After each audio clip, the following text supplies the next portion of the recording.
Welcome back to episode 12 of Talkoffamepod podcast. I'm Kylie. I'm very excited to have on the amazing Caitlin Ways with us. But Caitlin, instead of me introducing you, why don't you introduce yourself and tell us more about what you do?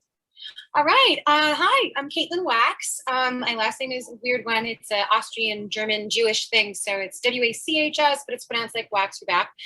I was a child actress. My highlights include My Dog Skip, Divine Secrets of the Yaya Sisterhood, TV shows, Commander in Chief, Family Affair, to name a few. And I was a child star, I guess you could say, until I was about 19. And then I stopped doing the acting and I went to USC and I studied theater. And I didn't really know what I wanted to do with my life. And I got into working in commercial and music video production. So I'm on the other side of the camera now.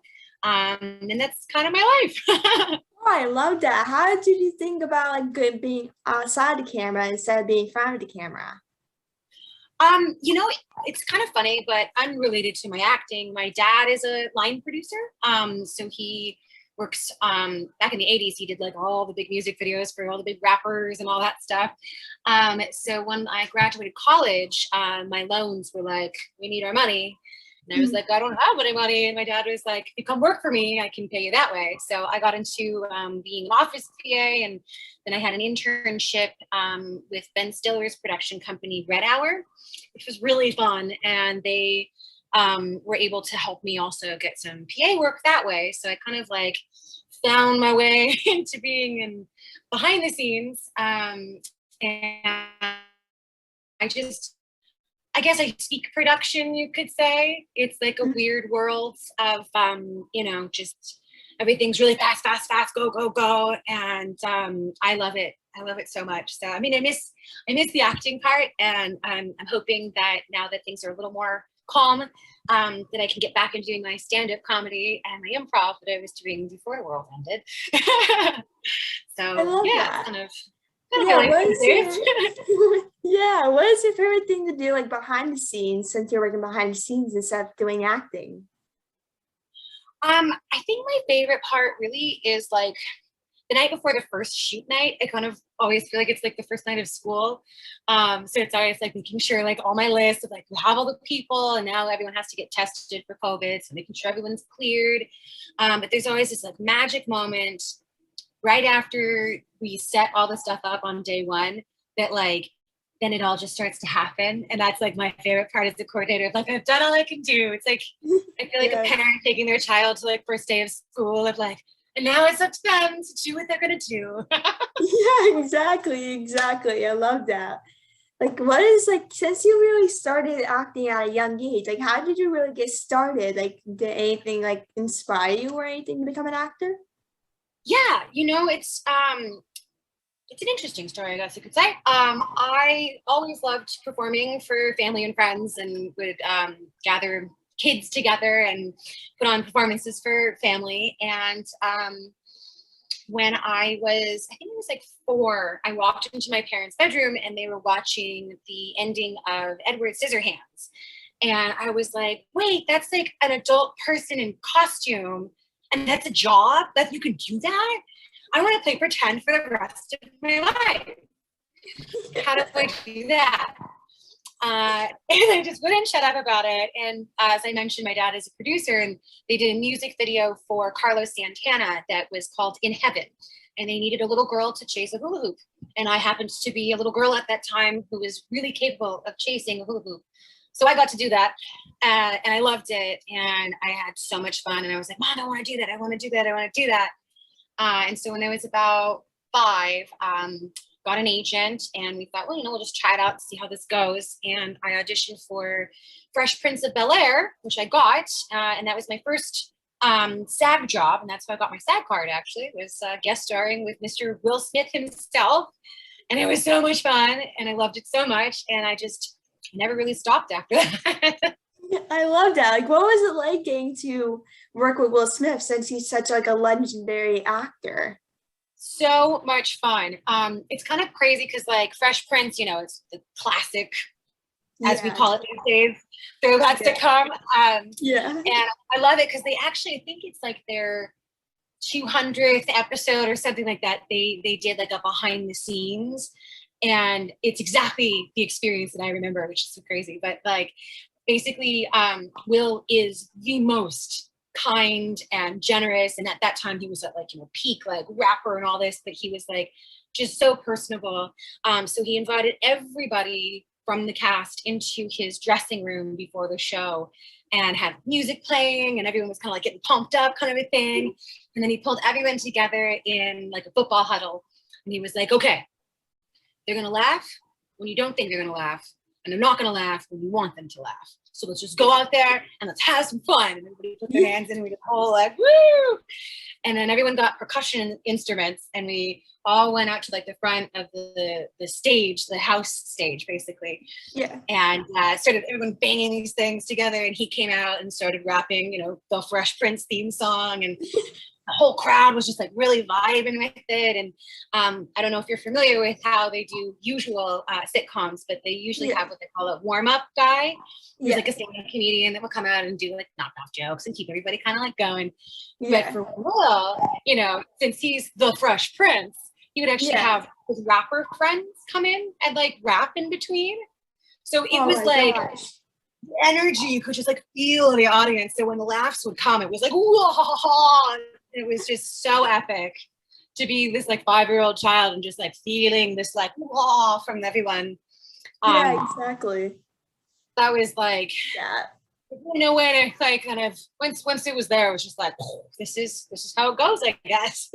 Yeah, like is that like the best probably behind the scenes thing like you ever kind of experienced? It's like that was basically, you said, like your first role, and like I grew up watching the Fresh Prince of Bel-Air, and I actually didn't know until now that you were on it. Like I can't believe it, because I grew up so obsessed with it. Now I have to watch it now since I didn't know you're on it. But now I'm so obsessed with it as a kid, and I'm like once he said that, I was like, you're on the Fresh Prince? I was like, it's crazy. Like work with Will Smith, like it's crazy. Like because I grew up watching, I've always been such a big fan. Like my first role that I saw you in was actually Commander-in-Chief. Your show you're on. Yeah. Let's just say I'm very obsessed with the show. I watched it last year, actually. When quarantine started, actually, my mom, because I'm a huge Gina Davis fan, as you may know. Yes, she's the best. Yeah, she's the best, man. Like I'm a huge fan of hers. Like she's my idol. Like she's the reason I'm doing this. Like the work I love it. Like the work she's done with her acting, things she does behind the screen really inspired me to do this. And like I actually, like people that know me know that like I really love her so much. Like she's my favorite actress of all time. Like I can't explain how much I love Gina. Like, and plus, like since I'm like a big fan of Gina, I was like, oh, maybe watch Commander-in-Chief, since I was in quarantine. We all been quarantined for over the last year. And I was like, hey mom, is it okay if you can buy Commander-in-Chief? Because like I kind of want to watch it because it's on Amazon Prime. So I was like, hey mom, can you maybe buy the season for me? Because they got canceled after one season. Like I was like, yeah. She's like, yeah, sure. So I watched it, and I was like, after the first episode, I became immediately obsessed. Like I didn't want to leave the couch, watch. I just wanted to sit there and watch it. I'm like, you should go outside. And I'm like, no, I'm good. I became overly obsessed with it. Like that's how I became a fan of you as Commander-in-Chief. And you're such a terrific actress, and that's really how I became a fan. And he's like, it's amazing. Yes, that show was so much fun to make, and it was also right at the time that Gina was launching her company called See Jane Run. And basically after she had her daughter, she was like watching Sesame Street, and she was like, I can count on one hand how many female characters there are on this show. And that time it was like 2005-ish, 2004, and she's like, where are all the women? Then it really started her opening that dialogue. Yeah, and that was just such an awesome thing to be, 15, 16-year-old in an environment like that, especially feel like the early 2000s, we were going through our growing pains as a society. Yeah. So I feel like a lot of the movies and TV shows were really dark and, you know, very emo and tragic and all of that. Yeah. It was really lovely to have somebody who, Gina just exudes confidence and sexuality, but also innocence and brilliance. She's a member of Mensa. Yeah, exactly. Yeah. She's awesome. And there's no way to, like, how do you compete, right? But what I Yeah. love is she was not that way, not competitive at all. She was just like, we need to help each other, women helping women. And what's crazy is actually Callie Corey, who wrote Thelma and Louise, Yeah. was the director and the writer of Divine Secrets of the Yaya Sisterhood. Oh. So I had this kind of connection in a way already with Gina and kind of the, you know, the journey of being a woman in the industry. Yeah. So I was like extra stoked to be there. And my character, Rebecca, was so, you know, at odds with mom constantly. And I'm like, what are you making me this week? But I loved it because years later, actually when I was in college, one of my friends sent me a link that they watched in their women's studies class. And it was a clip of my character being like, well, I'm not a feminist. And Holly Berg, I miss her, R.I.P. Oh, she was the best. Her character going, well, do you believe women should be paid the same as men for doing the same job? Well, sorry, honey, you're a feminist. Yeah, I remember that part. That's one of my favorite parts of it. I was like, ooh, she gave her some sass, man. And we went there, and that's also the creator of our show, Rod Lurie. He's a genius. Graduated from West Point. Like, his production company is called Battle Plan Productions. Like, he knows his stuff. Great guy. So that was kind of the fun of Commanders. We really we just had an amazing behind the scenes and in front of the camera, just like everyone ready to make a woman in the White House real. But I don't think the world was quite ready for us. We were a little ahead of our time. So it was a bummer when things kind of went sour, but it's still some of my favorite memories was working on that one for sure. Yeah, I love that. I mean, it's like when I saw Commander in Chief, like I was 13, about to turn 14. I'm 14 now, about to turn 15 on the 25th. And like once I saw the show, I was like, I want to be president one day. I was like, I just became obsessed. I really become president. And like I was telling my parents, like, I want to become president like Gina did. I want to become president. That's how female empowerment really rolls, like what Gina does, like you said. Like she started when her daughter was young and stuff. I think she launched it in 2005. Like I think that's the time when you guys started filming and stuff. And like my mom, like my first role I saw her in was A League of Their Own, which is like best movie ever. Yeah, and this is my favorite movie. That's how I became obsessed with her, is because of League of Their Own.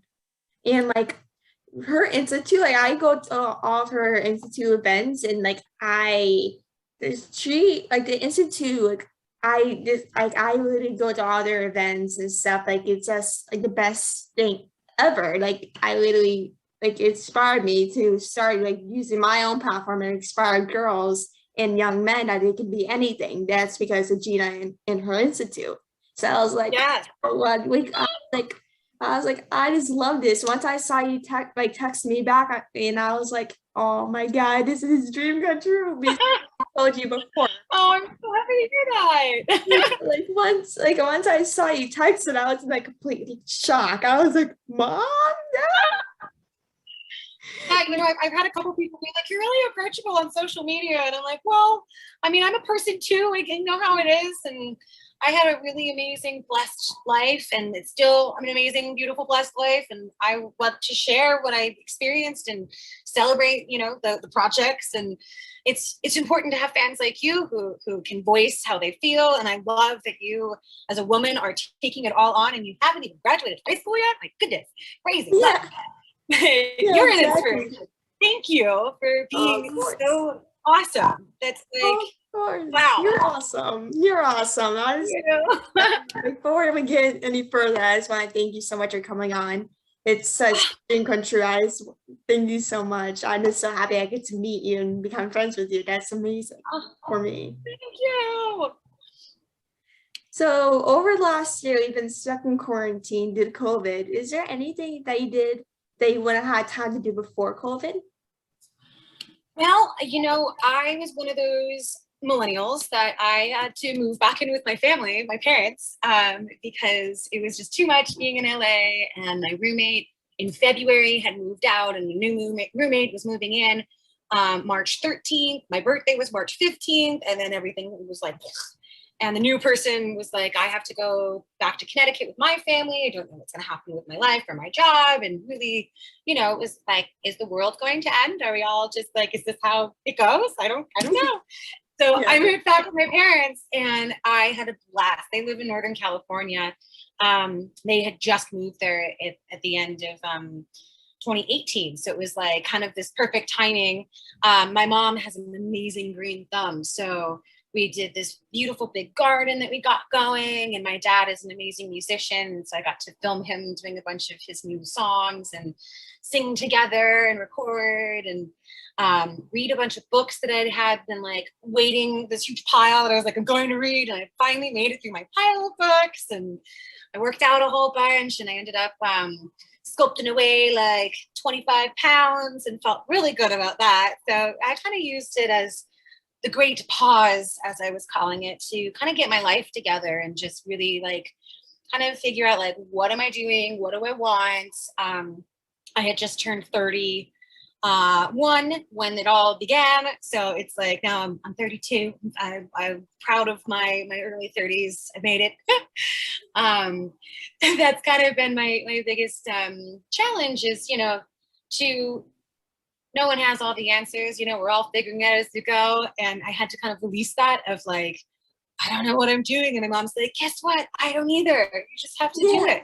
Exactly. Yeah. Like this whole COVID like has like basically taught everyone new things, like how much things are important to, especially family, because you don't know what's going to happen due to COVID.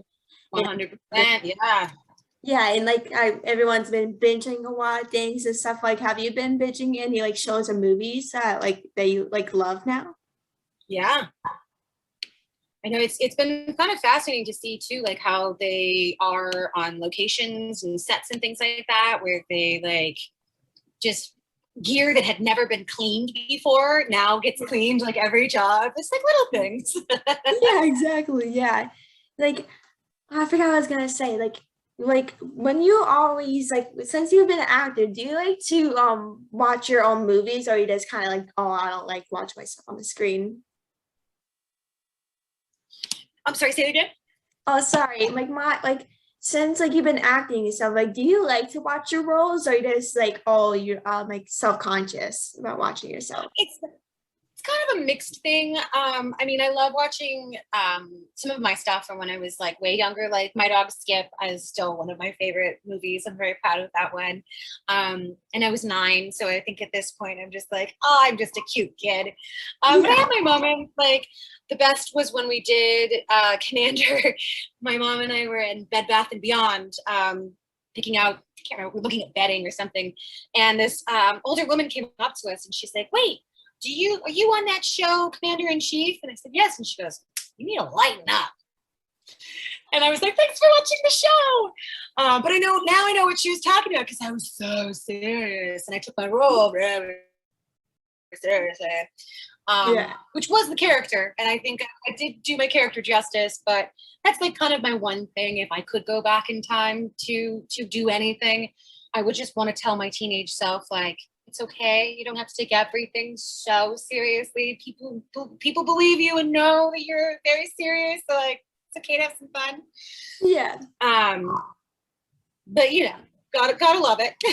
Yeah, exactly. Like, do you have like a favorite memory? Like, you've been like filming a lot of stuff and like front scenes and behind the scenes. Like, do you have a favorite memory from being on a camera and off camera? Yes. I mean, it's funny is I love all of my jobs. Like it's almost like my children. Like I love them all equally. Except for I don't care for Joe. I'm just kidding. I love Arrested Development. But I have to say some of my best memories, when we did Air Bud, the baseball one, 7th inning fetch. We filmed that the summer of 2001.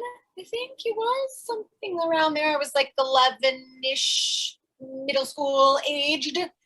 And it was so much fun because it was summertime, as I stated. And so like none of us had to do school stuff, but we had the baseball team was a real team of Canadian local boys that played baseball. And they had never seen A League of Their Own. So I invited everybody into my dressing room and we watched A League of Their Own together at lunchtime. And it was so much fun to be with a group of Canadian boys. So, already there's a little bit of a culture difference, Canada and all of that. But they were laughing and enjoying it and rooting for the girls and really it was just really fun to see that it's not a chick flick, it's not a sports movie, it's all of the things and more. And really that young men can enjoy the stories of young women going through the journey because we're all going through it. So that was really fun. I also really loved when we made my dog Skip. That was a similar situation of summertime, 1998, I think that was. And we were in Jackson, Mississippi. So it was super hot, super culture shock for me because I grew up in Santa Monica or Venice. So very different than Jackson, Yazoo, Mississippi with just, a different history. So I learned quite a bit. And my mom is somebody who, she loves history. And anytime we would be on location, we'd always go to the oldest section and the museums and just kind of see what it's all about. So while we were in Mississippi, we spent a lot of time actually on the reservation, the Indian reservation that was there, and got to learn about their culture and also seeing kind of the bad side of the tracks kind of world, the jazz community, and seeing just where a lot of my favorite music came from and food. And then I guess another highlight would be when we made Inspector Gadget 2. We filmed that in Australia. So I lived in Brisbane for about 3 months, basically. And that was Christmas time. So it was Australia's summer. So it was 120 degrees, 150% humidity on Christmas Day. So it was definitely a different experience. Santa does not wear, robes. He wears a really loud Hawaiian shirt with board shorts. So totally different. Yeah. But I learned all about the Great Barrier Reef and actually got to see it while we were there before its sad demise recently. But while we were there, I learned all about, the importance of conserving these magical places like the Great Barrier Reef and what happens when human beings and sunblock and all the things come together and kind of destroy these areas. So it was really educational for me. And I went on, we did a small walkabout.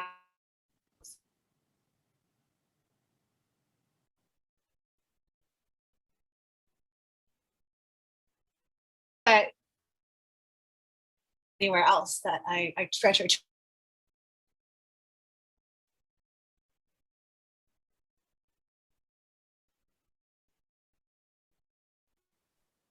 My internet is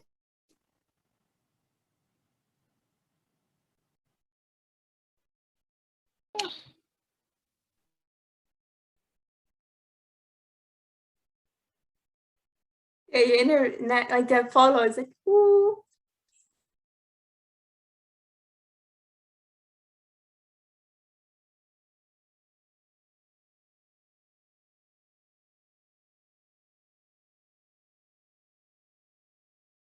Can you hear me? Yeah, I can hear ya. Yeah, your internet is frozen. Okay. It's whoa. Yeah, it's whoa. Sorry, it was going too fast. All right.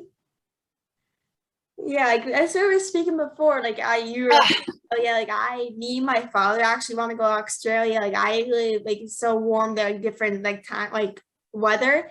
And so we live in Pennsylvania, so it's different kind of weather changes and stuff. We're currently in summer, all right weather and stuff. And talking about you and watching with the boys and they're all and stuff in trailer. I love that. At least loved it. Because not a lot of boys kind of now a lot of boys kind of like female empower movies, all woman. Some people kind of are against it. Why is this movie full of women? Why is that happening? and stuff. And like I always love how they watched it. And like my mom actually watched the movie before I did. And she knew all the words. She's like, before I watched the movie, she's like, just so you know, I know all the words to the movie. So just so you know, I know all the words. So I'm gonna say the words. I'm like, all right. And like I just became obsessed with that movie. I literally know all that lines and stuff. And like I've played baseball growing up, so like I basically like I just love how I kind of saw myself on screen. Like because I play baseball, so I was lucky like I could see female like doing that. And because I never knew it was, I never knew like before I saw the movie that it was like kind of like a female. I never knew like that none of them would was existed. That was kind of all men. Like Yeah, right. and so like once my mom showed me Hardball and all that. yeah, and once my mom showed me, I was like, wow, this is awesome. Like, this is like, I can see myself. Like, there's actually a woman that are in the movie playing baseball. But it's like a lot of people are like against it. Because like they're like, women can't play baseball. I'm like, yeah, they can. Yeah, we could exactly. Like, hey, we'll prove it to you. Just give us a time and day, we'll prove it. Exactly. I know it's an interesting journey to see that like now more girls are playing hardball and we're kind of getting away from the whole like you can only play softball, and it's like it's really inspiring. Yeah, it is. It is really. You've been doing acting for such like a long time. What is your favorite thing about acting? Let's see. I mean, my favorite thing is playing somebody else. You know, you get to put on somebody else's skin for a day or however long. And, you know, I've always been, I guess, an empathic person, which sometimes gets me in trouble because I can sometimes take on other people's emotions when I need to work on myself. But I definitely just love being able to be someone else. I mean, playing like Rebecca Calloway, for example, on Commander in Chief, playing a conservative Republican 16-year-old. At that time, I was like the most liberal and still am Democrat, but being able to see things from a different perspective and to be convincing about it, I think is a really magical piece of being an actor. And that, you know, being able to, for that show, be right there next to Donald Sutherland and all these amazing, talented actors and actresses, and really seeing how they approach things really kind of helped me key in on why and what I'm doing. One of the actors, oh my gosh, why am I forgetting his name? He was, he played her main assistant. Oh my gosh, I'm actually gonna have to Google it myself right now because I'm like, I have to remember his name. Wait, like was he like the gay assistant on Commander in Chief? No, he was her chief of, there we go. Harry Lennox is the actor's Harry real Lennox, name. yeah. I know, I forget the character. He's chief of staff. Yeah, chief of staff. Yeah, he was our chief of staff. And in real life, Harry Lennox was a really huge instrumental key part of why Broadway was forced to basically integrate. And he was very proactive in the Black Student Union and saying, we don't have a voice. Where are these characters? We deserve and demand to be represented. And actually, he was in a version of The Great Gatsby, an off-Broadway version, playing Gatsby. And he, to me, like, whenever I think of Harry Lennox, he is like a 6'3", velvet, beautiful human being. His voice, like, I could listen to him read the phone book. Like, he's just so brilliant. Yeah. And I think, like, when I was reading Great Gatsby, and even still, like, he's my Gatsby. Like, that's who I think of. You know, like, Leonardo DiCaprio, he's great and everything, but it's really Harry Lennox. Exactly. Yes, 100%. That's literally the same thing for me. Like, that's like exactly the same thing. I love Harry Lennox and Donald Sutherland. What was it like getting to work with both of them? Because they're really like well-known actors. They're well-known in the business. I mean, the big thing for me was just observing and learning. In a way, I feel like my childhood, my early career as an actress was almost like being a a mentee, if you will, with like, here's Leonardo da Vinci, and just, you know, hang out with him all day and see how he goes. So I actually had the honor of breaking down a scene with Gina where she showed me, this is how my acting coach would do it with me. And her acting coach happened to also be like the most amazing human being. And I actually watched a documentary recently about the man and was like, oh my God, I remember when she showed me exactly this. But kind of just finding every actor is a little different. And I worked with some actors that, you know, please only call me by the character name. Some were like, don't ever call me by my character's name. I am who I am. Like, you know, there's no wrong way, you know, it's all however it works best for people. But like when we did My Dog Skip, the director brilliantly had all of us kids call each other by our character names. So there was never any confusion in the scene of like, Kobe, I mean, Spit, you know, like none of that ever happened. But now I laugh because I'm like, I don't actually remember some of those people's real names. I only remember their character names. Yeah, that's how, like, when you do like so many jobs, you just feel like, well, what's their name again? What's their character's name again? I used to be the worst with names. I'm really great with faces. Like I've actually worked with a few people now as an adult that I worked with when I was a kid that I'm like, I remember you. And like the best was I worked with the props master. I was PAing on back in my PA days on Grey's Anatomy. I was only there for like a couple days. And the head of props department, I see her walking by and I'm like, and I walked up and I'm like, were you the props master on Profiler TV show? And she's like, yeah, that was, of course. And I was like, I don't know if you remember me. I'm Caitlin. I was the little girl on the show. And she's like, what? Oh my God. So it was really fun to be like 20 years later, like, hi. Exactly. Like that, like my mind, like I said, Grey's Anatomy. I love Grey's Anatomy. Since I've been over quarantine for a couple of weeks, since my whole family tested positive for COVID. Oh, that's so scary. I'm glad you guys are on the mend though. Yeah, we're all doing well. And like I started watching Grey's Anatomy and for the first time. Like the all watched, to be honest, I'd never seen all the seasons except season 11 because of Gina. So I was like, oh, why not just watch Gina? Like, there are so many seasons. Yeah, there's 17 seasons, about to be 18. And yeah. my friend Brittany got me into it. And now I was like, oh, I'm too obsessed with this. And so when I got in quarantine, and I was like, oh, why not watch it? See if I like it. If I don't, I don't. And like once I started watching it, I became obsessed. Like I was like, I didn't want to turn it off. I was like, oh, this is the best show ever. Like it's so interesting. Like just want to know like what's gonna happen. Like it's like pretty like it's trying to like sink you in when we say.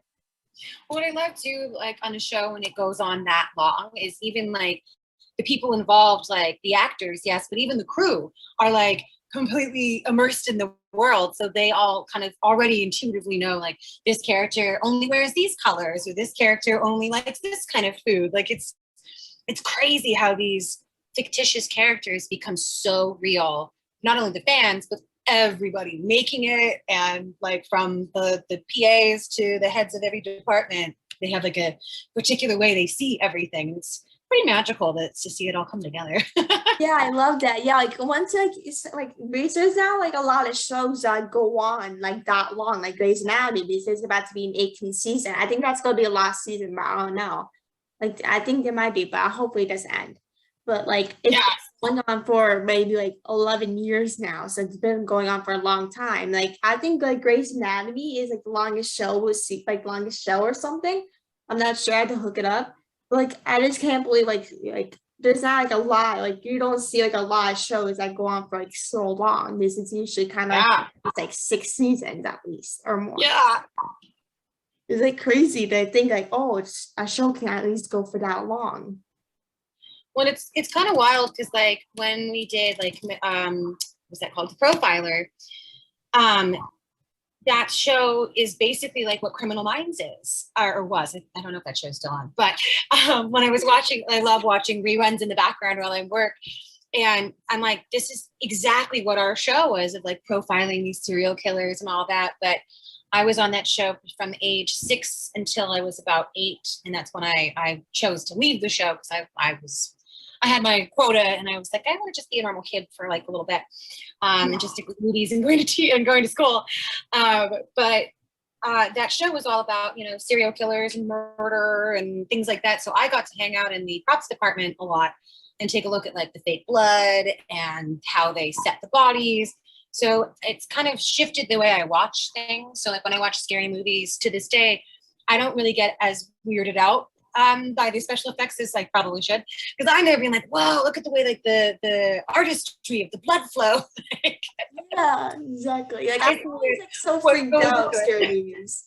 Yeah. I just love how like you need sometimes like you need to teach me how not get scared when watching scary movies, because I get terrified. Like once I watched like a scary show and I was like, oh, I don't know if I should watch this anymore, but I end up watching it. You need to show me how to get over that, because like I literally hate it. It's like so interesting but so addicting. Like it's so scary at the same time.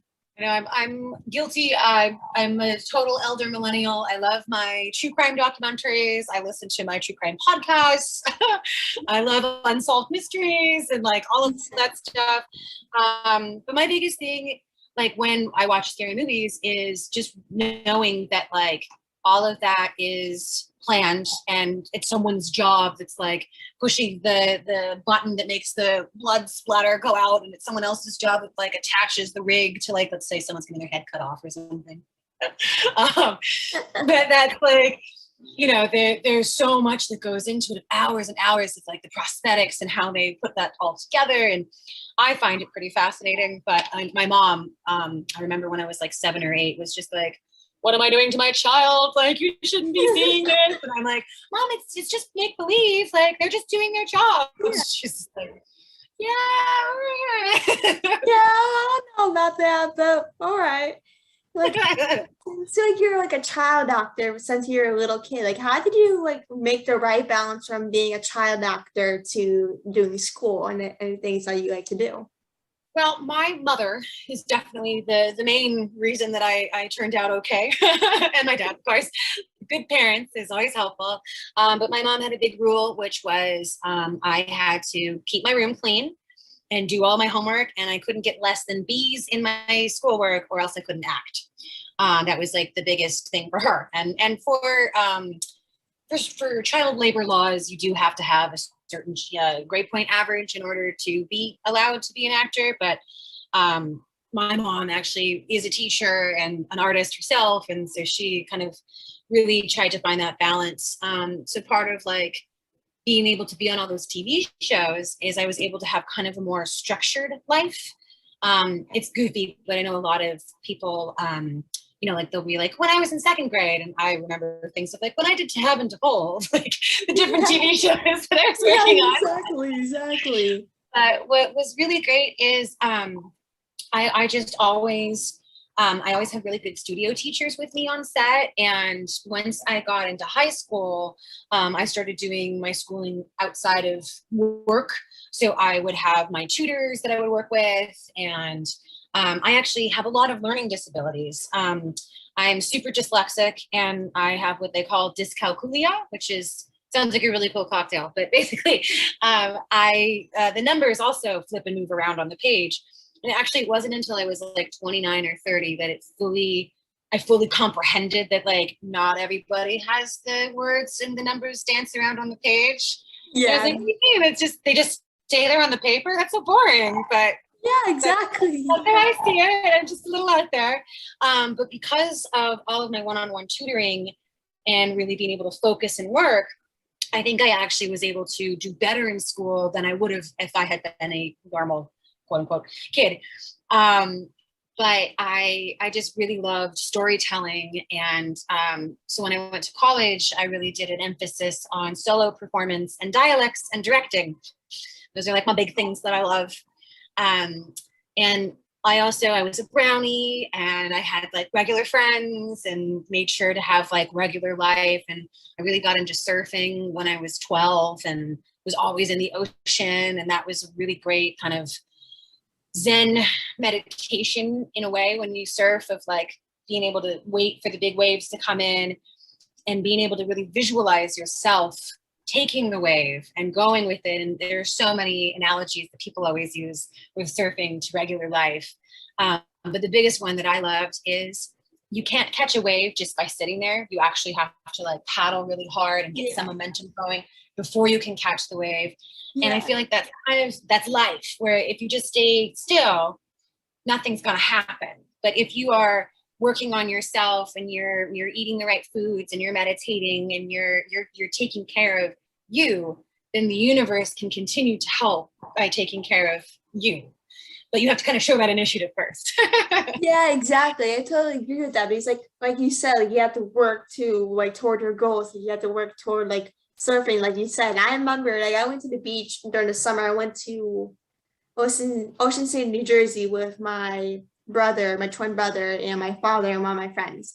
And I remember like we had like one of those kind of paddle boards you can just like lean on it and the wave will take you. And I was like, oh, why not try? And like it's like a small board. I'm like taller than this board. I'm like so tall than it. And I remember I was like, oh, I seen Caitlin do it. Like, why not? Sir? And I was like, but did it end too well. I tried to stand up like on the board or just try to sit on it. And like I remember the wave came. I remember the wave just flipped me over. I'm like, well, not trying that again. I have to get like a bigger board, like get a bigger like surfboard and actually try it. I was like, oh, why not just try this little board and see if I can actually try this thing? I just try it.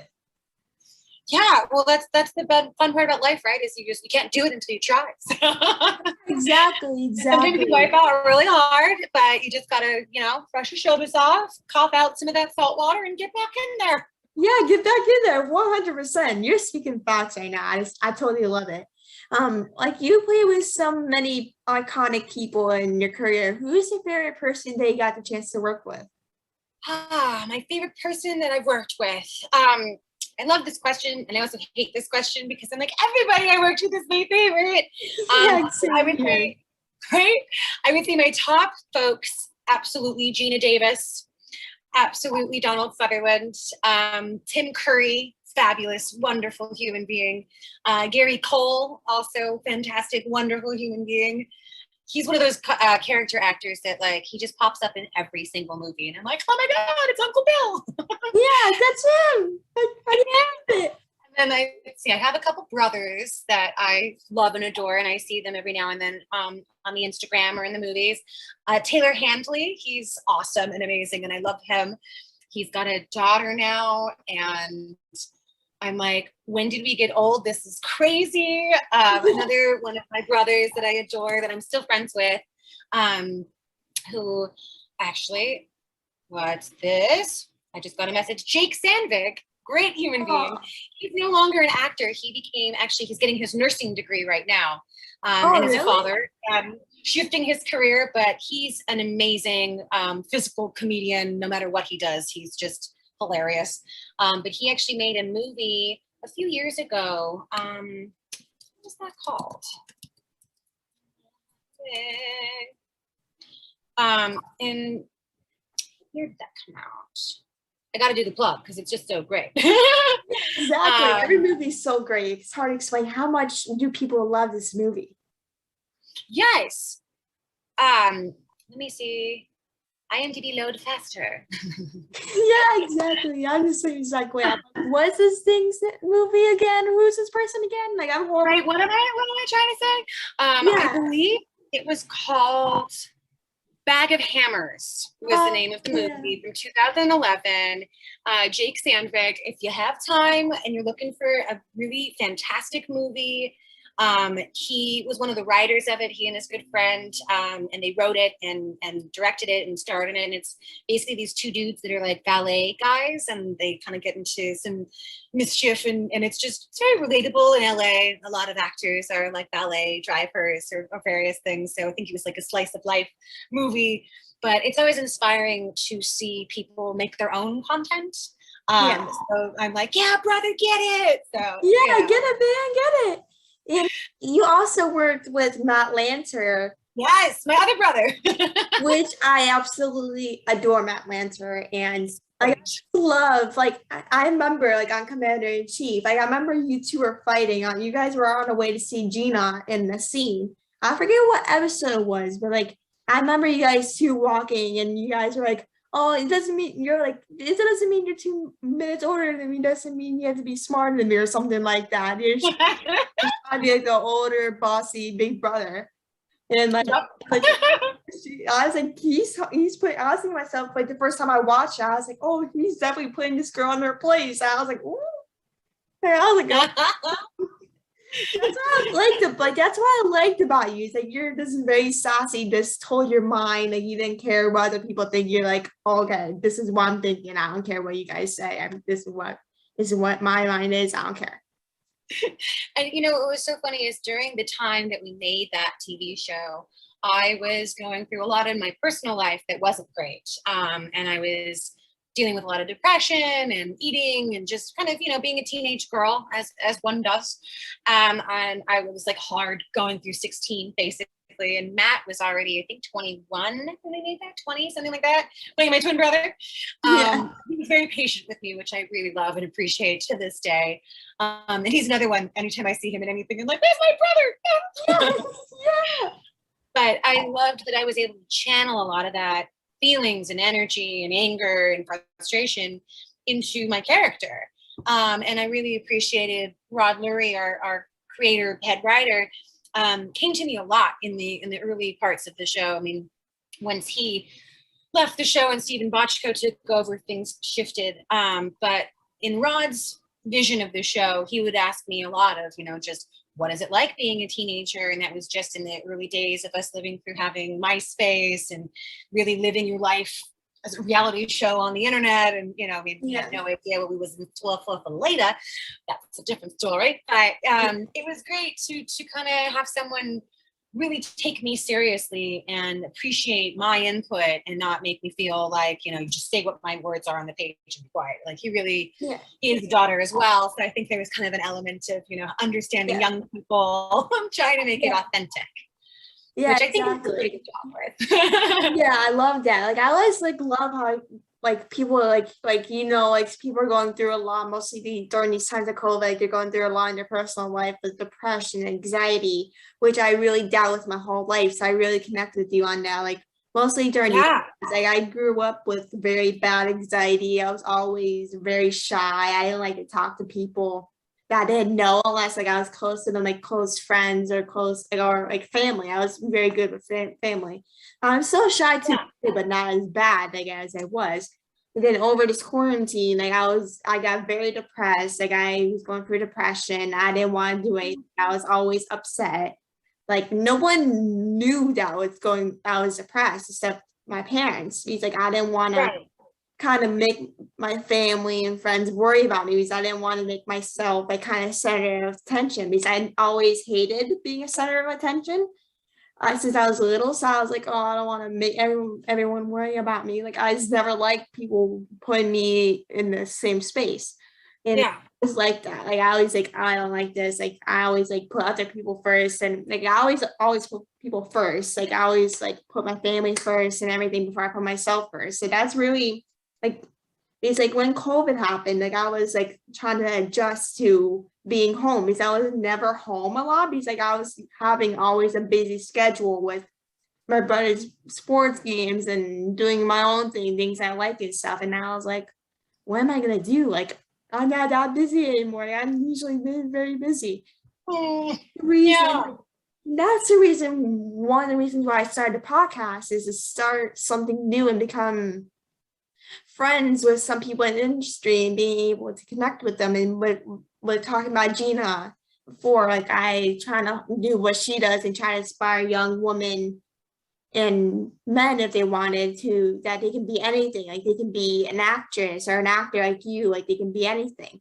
And I was able to meet some of my favorite people in the industry, including you. You're my favorite actress, and just be able to speak with you and be able to start become bonding with you and become friends with you, which I just love that because I just love starting to become friends with people in the industry. That's always been kind of a goal of mine, is to become friends with somebody that I love personally, and to be honest with you, like my parent, like I like so many people that my parents always say, "You like so many people. Like who you? Like, why do you like so many people? Like there's so many people that I like."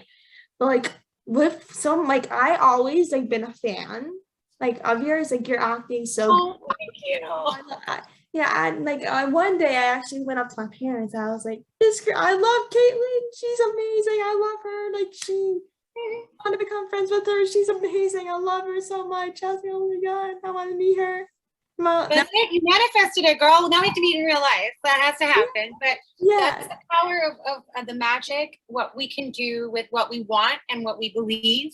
So like when you believe wholeheartedly that you wanted to meet me and be my friend, there it is. And exactly. there's a really cool technique I learned years ago, and then I relearned it. If you watch, it's a very interesting documentary. I don't know if it's age appropriate, but it's called Have a Good Trip, and it's on Netflix. And it was one of my first jobs actually as an on-set PA, was working on that. But it's a documentary about just like various famous people and using psychedelics and their various good and bad experiences on drugs. But they talk to Deepak, who is this like kind of famous spiritual guru. And he talks about this kind of form of meditation that's called zoom out, zoom in. So you can zoom in on, where am I right now in your breath? And you can go inside of my heart beating and my blood pumping through my veins and my food digesting and where it is in my body. Or you can zoom out and go, okay, so here, this is me in this room. This is me in this apartment building. This is my street. And you go all the way out into, into outer space. And it kind of helps put things in perspective sometimes when you feel that like overwhelming of everything's happening. And then you just kind of go like, okay, I'm just one person dealing with one thing. And there's all these other people dealing with their things. And for whatever reason, for me, I find that to be kind of comforting. But that's kind of the magic that I'm working on right now in my life, is just manifesting the people I want to be around and the women that I want to know and inspire and work together and keep building this beautiful thing that we have going in the world. And also manifesting just like positive vibrations for everybody, be it for work or not, and that's why I always try to keep up with like my messages that I get from people that I don't know necessarily on Instagram, because every now and then I get people like you messaging me that if I can, say hi and answer some questions and, help you meet some other people or whatever, I would love that, because I'm all about taking the gifts that I've been given and sharing them. So thank you for being so awesome and just going for it. Well, of course, you're awesome. I'm so glad to be able to meet you. This is this is a pleasure, a dream for me. Like I didn't like I said before, like I adore you. Like I love you so much. I'm so grateful that I can watch your movies and enjoy your inspiration. Oh, thank you. Of course. Well, we'll have to do a follow-up, and maybe I can see if I can get Nat Lanters. Maybe he can respond to me or something. We can have some kind of a family. What was that show? The Commander-in-Chief family gathering. Yeah, I would love that. Let me know. Like, let me know what happened. Yeah. Like, maybe we can all chat or something and all talk. Yeah. Yeah. I love that. Yeah. Speaking of acting, instead of working with Matt Lanter, you played alongside some amazing people, like I said before, but you played Gina Davis's daughter, like we said before, on drama series Commander-in-Chief. And if you haven't watched it yet, I definitely recommend watching it. It's seriously my favorite show ever. And what was it like for you to play the role and then get to act alongside Gina? And what was like the audition process like for you to play the role? Well, the auditions for TV shows are always really intense, because you have first your audition, then you have a callback, then you have to go to network, and that's when you audition in front of like a whole room of executives. And usually they're kind of, they've been there for a while, they're bored, they don't want to be there anymore. Yeah. Like when I walk in the room, that's how I feel the same way. So I'm somebody that I've always used comedy as my way to deflect, because I don't know how to deal with life, so I just make a joke and I laugh, because that's just what I do. Yeah, same here, same here. It's the best way to be. Yeah, exactly. my defense mechanism. So I made some comment about, oh, there are a lot of people in this room, and I got a big laugh out of it. And Gina was there, and that was really exciting. And my favorite movie when I was a small child, besides Edward Scissorhands, was Beetlejuice. It was like I love Beetlejuice all day, every day, on repeat. Like, oh yes, love, obsessed. Still yes, one of my favorites. Same here, same here. So it was really like, you know, to have her in the room. But I ended up getting the job, and that was awesome. And we filmed the pilot. And I think one of the last days we were there, we were talking about movies we love. And I was like, you know, Earth Girls Are Easy is one of my favorites. And she's like, yeah, how old are you? Why would we? I don't even know that movie. But to this day, it is not summer until I watch Earth Girls Are Easy. So that was really fun to have that kind of like moment with her. And then we ended up actually, there was a different guy playing my brother in the pilot. Oh, really? So for whatever reasons, we decided to recast. And so I was involved with the audition process for the new brother, which was really different. So I was on the, you know, the other side of the casting room reading with all these different guys who came through. But the minute Matt walked in the room, so I get it now when they say that, like, the minute he came in, he was the guy, but he just, the way he sat down in the chair was like, you know, like the way he acted was like, you're like, yeah, he's gonna get the role. That's the guy. That's who we want on the show.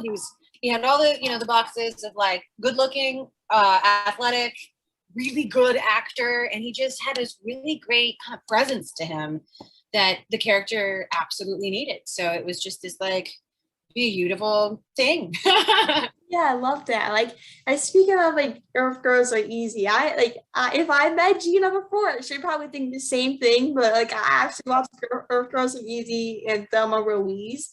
Yes. And Mom, by the way, if you're watching this, I'm sorry. I'm actually not supposed to watch it, but I did anyway because, you know, so I am. So I was like, oh, why not watch it? So I watched it. Like, after watching Thelma Ruiz, I was like, I'm so empowered by female now. I'm like, oh, this makes me want to empower female even more.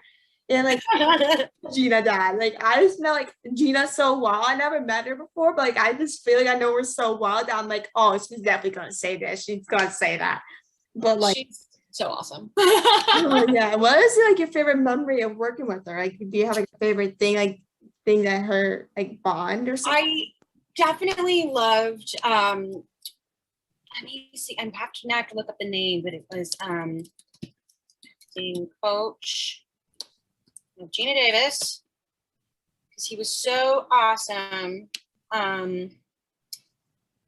It was London. Gina Davis, acting coach, London, actors. I'm gonna find it. Yeah, you're gonna find it. Like I actually saw something about it. Yes. So her acting coach was Roy London. And in 2005, they made this really beautiful documentary about his life. And I mean, he worked with literally everyone from Gina Davis to, gosh, why am I forgetting all of the names of human beings right now? Faye Dunaway was one of them. I think he also worked with the actress that starred, oh my gosh, killing me, brain. I'm the same exact thing. All of the people I want to remember the names of. Sharon Stone, that's who I was trying to remember. Oh wait, I know who she. I think she's friends with Gina. I think I saw like a video actually yesterday. Yeah, and that's how they all met, was through Roy London and Gary Shandling. He was another person that would go to him. So he had kind of this like giant list of different kinds of like serious actors, and then like stand-up comedians who became actors. So she sat me down, and we were doing a scene together that we ran out of time, and we had to reschedule to finish filming the next day. So she was like, I'm just going to go through and break it down with you the way my acting coach taught me.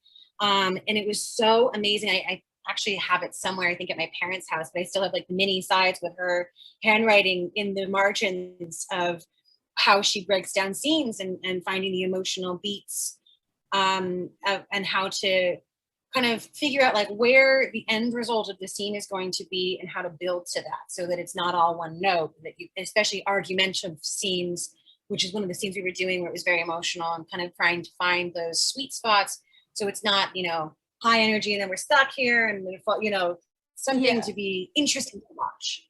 Yeah. And that was like one of the best moments of my career, I think, ever.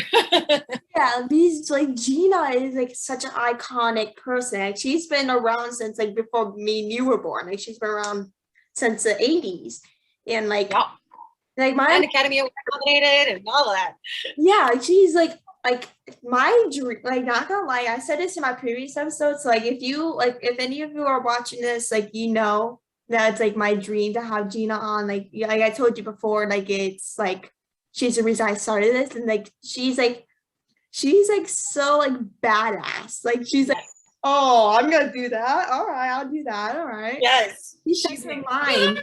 Like sets her mind to do what, like if she wants to do something, she sets her mind to it. And I'm like the same exact person. Like if I want to do, like if let's say I want to interview maybe Donald Sutherland, this will say, I'll be like, oh, I'm gonna get him on. Like I always put my mind to it. Like the one time I remember, like I was like, it was last year. Like I was in 8th grade, now I'm in 9th, freshman.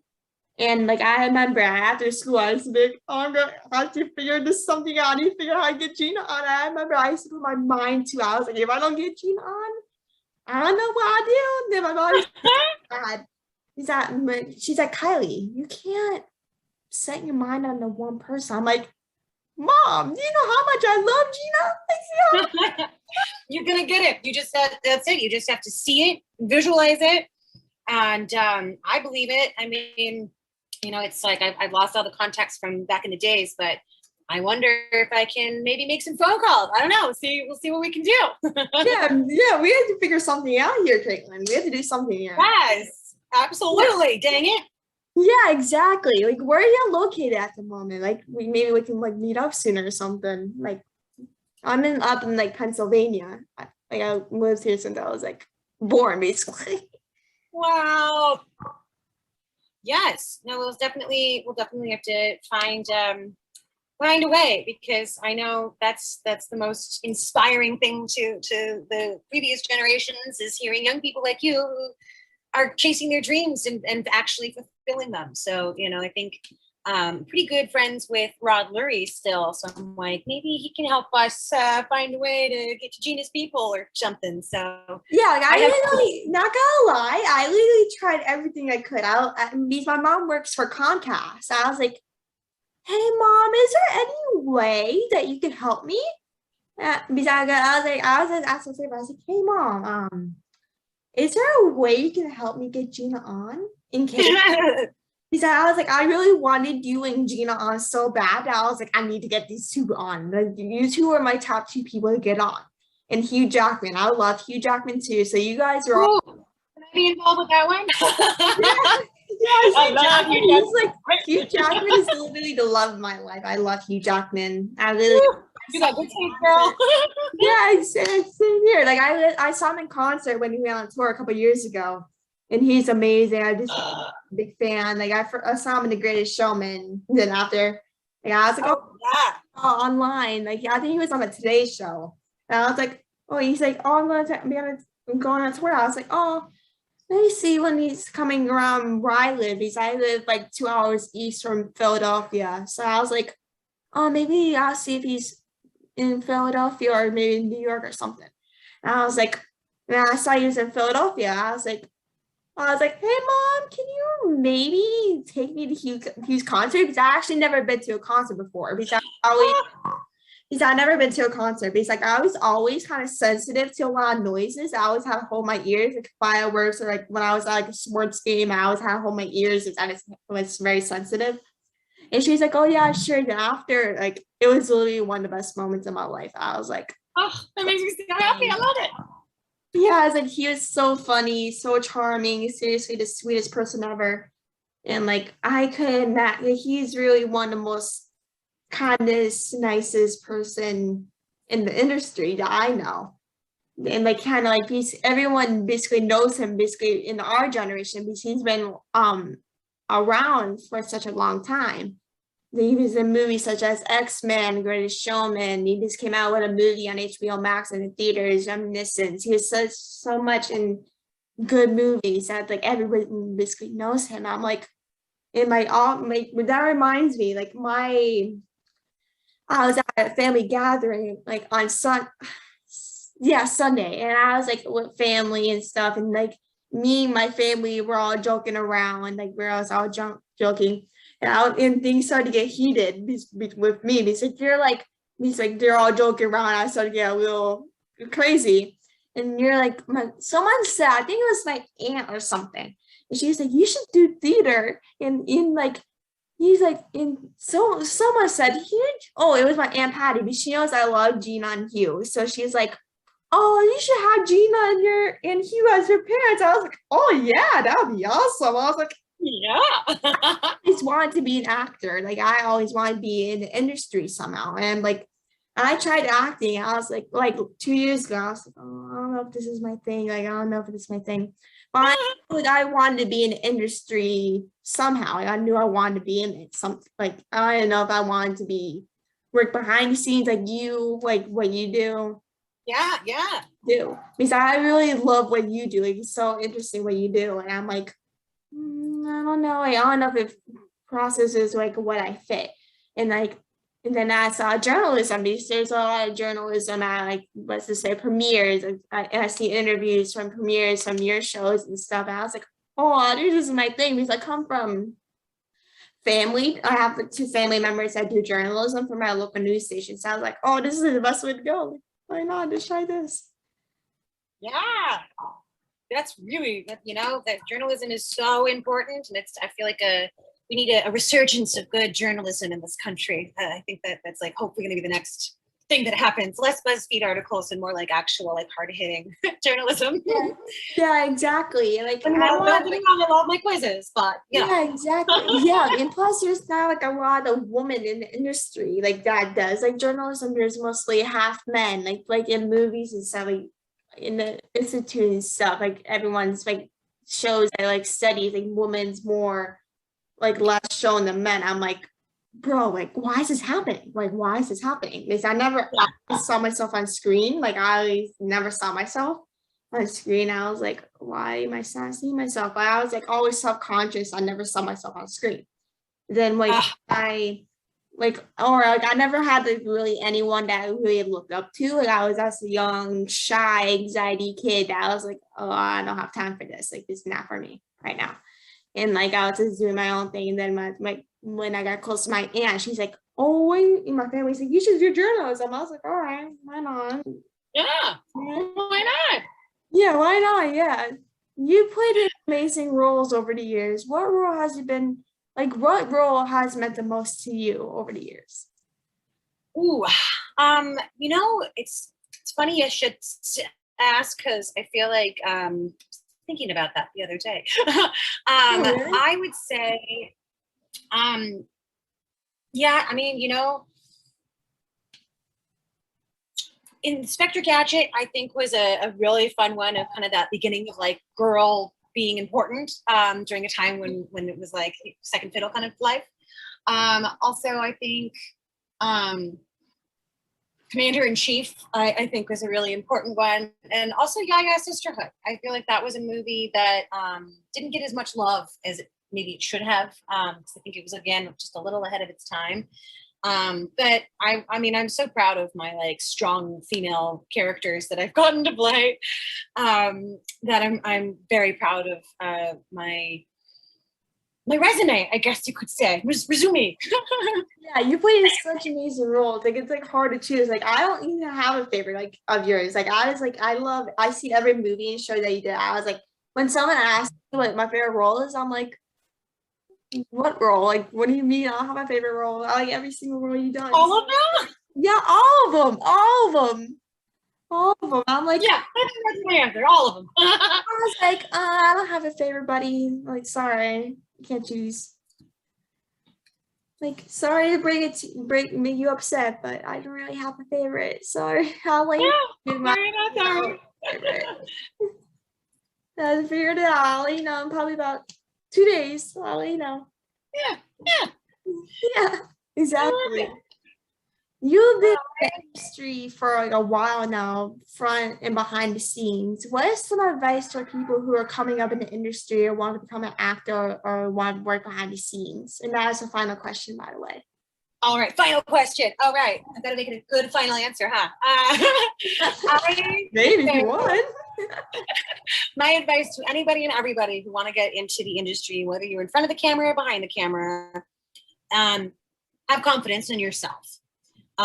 Just know that by putting yourself out there, you are doing more than 99.9% of people, because doing is a lot harder than dreaming. So that's my first thing. And then I would also recommend, just wherever you go, no matter how famous you might get, pay attention to the people around you. I have found that the most famous actors that I have worked with are always the most kind and the most real, I guess you could say. Yeah. Like Tim Curry, my favorite example. He actually, back in the old days when we had Polaroid cameras in every department and Polaroid film was just like everywhere, he had his assistant take Polaroid pictures of every single person on the crew and wrote the name and the position of each person. So by the end of the first week, he had like little flashcards of these pictures of all of the crew members, so he knew everybody's name. And just knowing people's names is everything. And being able to respect and see what they do is huge. So to have, a award-winning actor knowing his whole crew, I just saw that as a 13-year-old, that like that is really important. And Gina, similar kind of experience of just really respecting your teammates, basically, because that's kind of how I see when you work in production. We're a team, we're a crew, we're all one for all kind of a deal.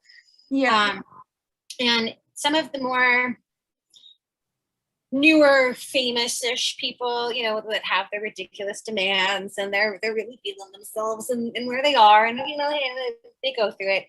It's so fascinating to me that those ones will come and go, but the ones that are like really about the crew and about the work and about, they show up on time or early, dare I say, and are there ready to work and have fun, but they're really there to get a job done. That goes miles and miles with crew, because it's not easy what we do, especially the hours and just like the wild things that we just pull together real fast and make it look easy and then we're done.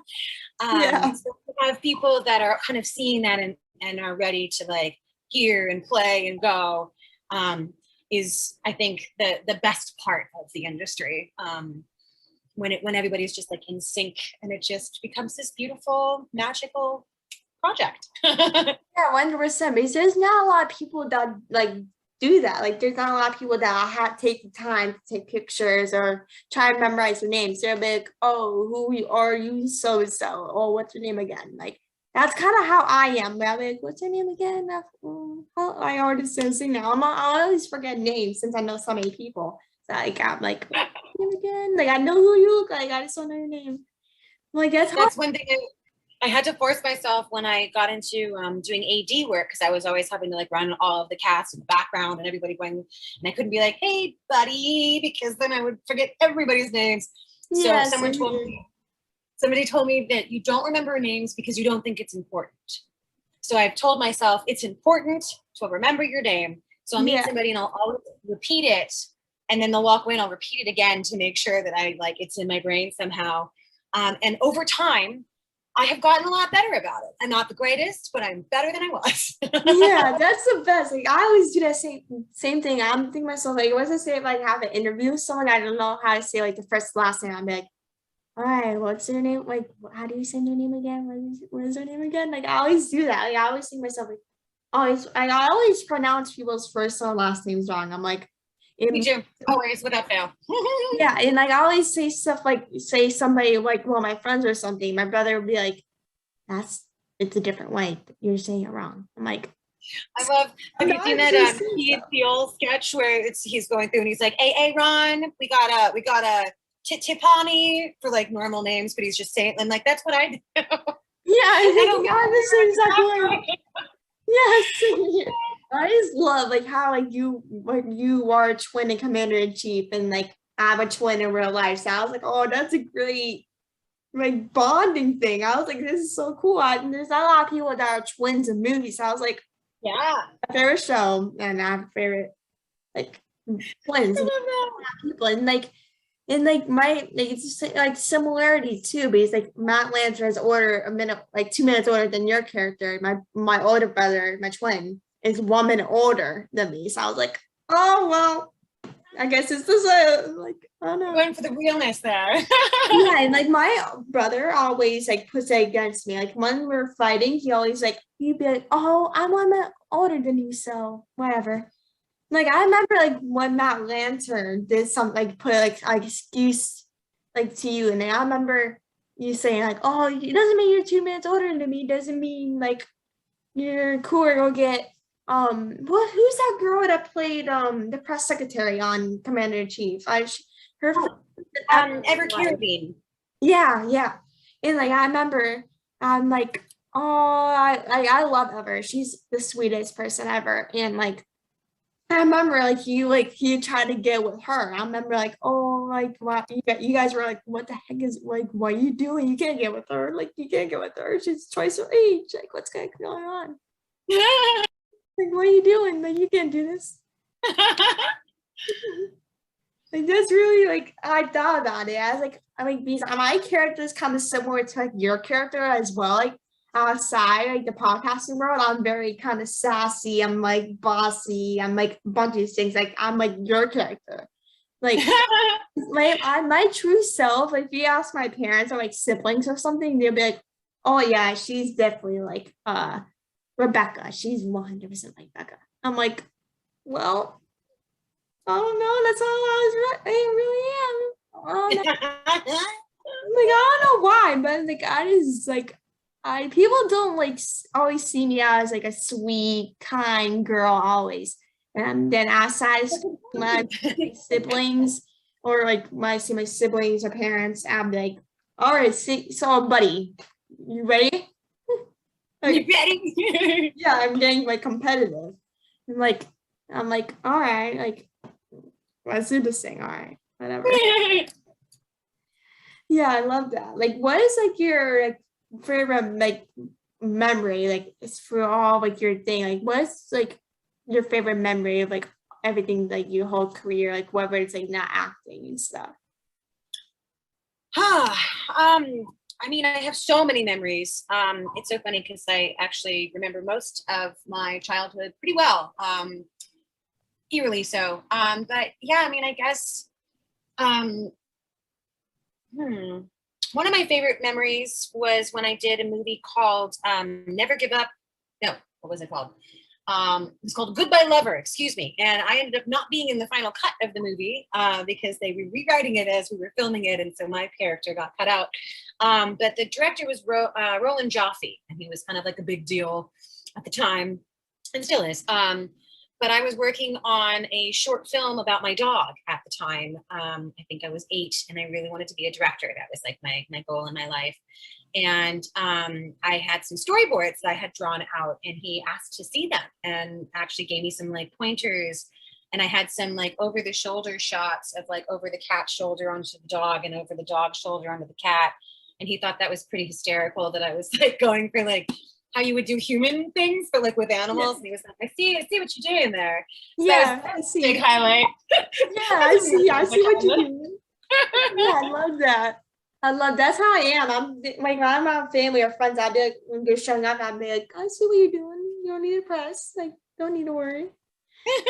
No, like I always like that. I don't like being kind of like I told you, like being center of attention. I like make myself like a big deal. Like I like being a huge deal.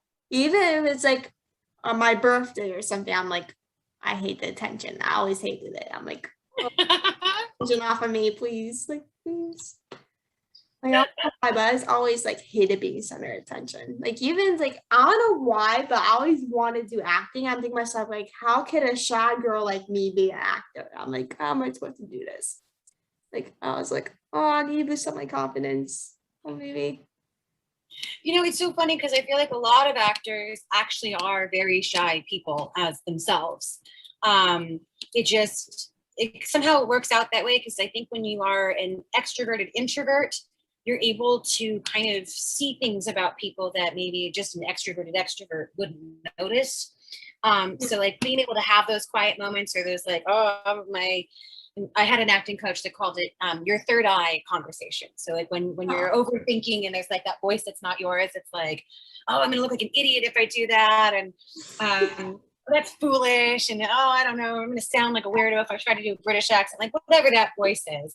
Yeah, exactly. That's the hard part of being an actor, is telling that, just, hush, I don't need you right now.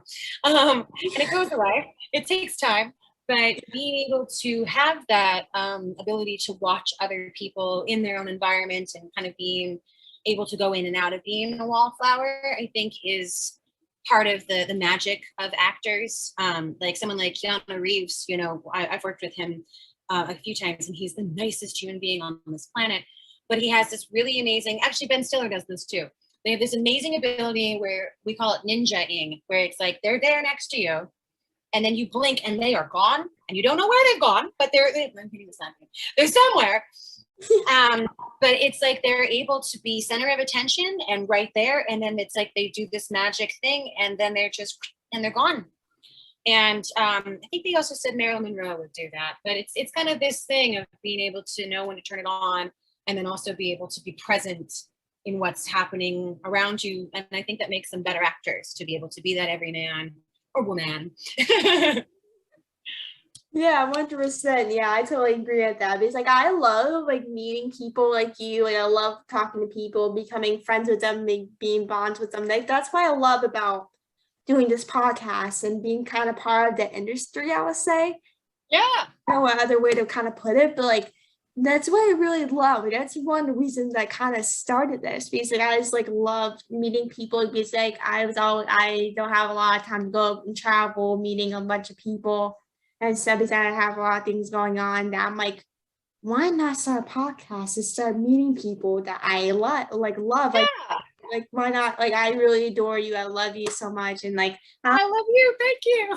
yeah, I was like, why not start something and try to meet some of my favorite people, or people in the industry? I was like, maybe try that and see if I'm like, yeah. Once I started the episode, I started in about early May, not early May, That's awesome. early May, April. And like I was like, this is my thing. I love meeting these people. Like I just like love meeting people that like I adore. Like I love in industry, or even sports players. I get to meet them, and even some I met before, I can meet them again. That is like that's really my favorite thing, is I can kind of connect with them, become like bond with them, and become friends with them, and just kind of stay in contact. Because there's not like a lot of people, like kind of like you said before, that you don't really stay in contact with, like after you. Yeah. So like, I was like, oh, why not just try this? He's like, because there's not a lot of like people kind of my age, kind of in my area, or like around the country, that do kind of why do like do are journalists, but that kind of like my age at the point. Yeah. And like I was like, very particular POV that we need to hear from. Yeah, exactly. I was like, why not do something for a change? I try to talk to new people, because I was always like a very shy kid, like I said. So I was like, why not just turn out my comfort zone and try to do something, and do something kind of enjoy, and try to talk to people that I love and that I've been a fan for like a long time. Like I've been a fan of you, like I said before. So I was like, oh, this is a great idea. You're doing the dang thing. I love it. Yeah, I love it. I'm so sorry. I'm looking at my time going, I got to get back to work. But yeah, thank you so much. And anytime, we can always, if you want more questions that you want to ask me later, I'm totally, I can make it work in my life, and we can do another one of these. I can see if I can get maybe Mr. Lanter to respond to me, or something like that. Let's see if we can get to Gina. Oh yeah, I love that. Like, we'll definitely stay connected. We'll text you, like, or you can text me anything. We'll definitely stay connected, and then hopefully I can meet you in person soon, like whenever we're kind of close to each other or something. Like I live in Pennsylvania, so wherever you live, kind of like you're close to Pennsylvania or something, we can meet up or something. Just let me I can try to make it work or something, wherever you work on production or something. Just let me know, and then I can try to make it work. I love it. Meet you, and I would meet you in person. I would love that. Yes. Oh my God, same. Well, thank you so much. I this like made my week. I'm like, I don't even have to go to work anymore, right? But you're so awesome.